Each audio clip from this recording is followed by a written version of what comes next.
The Gelatinous Cube, a true icon of fantasy tabletop gaming. This amorphous, transparent monstrosity has haunted the imaginations of adventurers for generations, lurking in the darkest corners of dungeons and dimly lit corners. Its eerie, gel-like visage and insatiable appetite for unsuspecting prey make it a symbol of both dread and fascination. Today, we're diving headfirst into the crafting realm to bring this iconic monster to life. But there's a twist. We're trading traditional materials for something more creative, something accessible. That's right.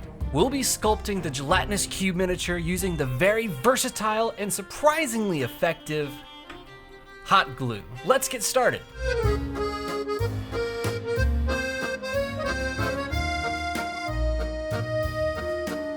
For this project, you will need a hot glue gun, glue sticks, baking sheets or parchment paper, a ruler, a writing utensil, Mod Podge, a paintbrush, and paint colors of your choice. First, take your ruler and measure out a 2" by 2" square. If you're an idiot like me, you'll learn that your parchment paper already has a grid pattern on it. This step was completely unnecessary for me. For safety, go ahead and make sure that a miniature can fit inside of the square. This will be a key feature of our Gelatinous Cube miniature. Once you have your square marked down, go ahead and fill it with hot glue. Take your time with this step and make sure it's even. The less patches you have to fill in later, the better. Repeat this process for the other squares. You'll need 5 in total. After about 5 to 10 minutes, peel off the squares from the parchment paper. They should be vaguely transparent and have a slight bubble texture to them. One thing I learned with my cube is that by using marker on the parchment paper, the hot glue actually took up all of that ink. Luckily though, we'll be painting over this thing later. Place 2 sides on a flat surface and put them together. Put some hot glue in between them and let it start to dry up a little bit. Before it becomes fully dry,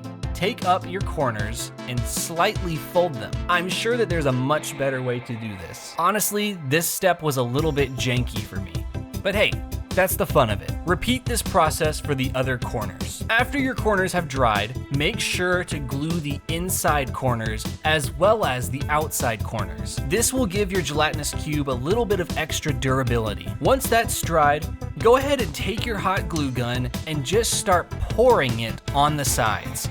I like to start with the top and just let it naturally go down the side of the cube. This will kind of create a goopy effect that you see in the Gelatinous Cube art. Repeat this process for all sides of the cube. Once you're satisfied with your cube, let it dry and we're gonna move on to the Mod Podge. The Mod Podge will give the Gelatinous Cube a protective coating and it'll make it easier for paint to go on later. Be sure to use a generous amount, and if it drips down the side, that is A-OK. Because of how much I coated my Gelatinous Cube in, this actually took quite a few hours to properly dry, but I was incredibly happy with the finished results. Honestly, if you wanted to, you could call it a day right here if you're going for a more transparent Gelatinous Cube. I'm a big fan of the pulp cartoony looking cube, so I'm gonna move forward with the painting process. For this, I used a paint called Grung Green. It's one of the D&D Army Painter paints. I got it in a box set. Before applying any paint to your Gelatinous Cube, go ahead and make sure that your brush is loaded with water. This will help the paint become runny,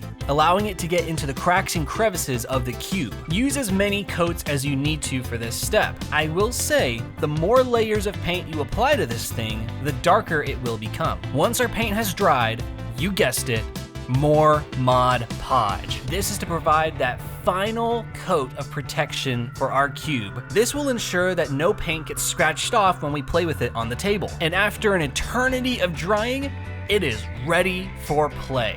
And I gotta say, this thing was a lot of fun to make and extremely easy. I think one of my favorite features about this is the ability to place it over a miniature. It just adds an extra bit of oomph to your table. And that's how you make a Gelatinous Cube miniature out of hot glue. If you enjoyed watching me make this Gelatinous Cube and want to see more content like it, subscribe to the YouTube channel and give this video a like. Leave a comment down below letting me know what you thought of it, or if you have any other ideas of something that we could make for the table. If you make your own Gelatinous Cube, join our Discord and share it with us. I would love to see how yours turned out. Honestly, it's probably going to turn out better than mine did. Thanks for watching. I'll see you in the next video.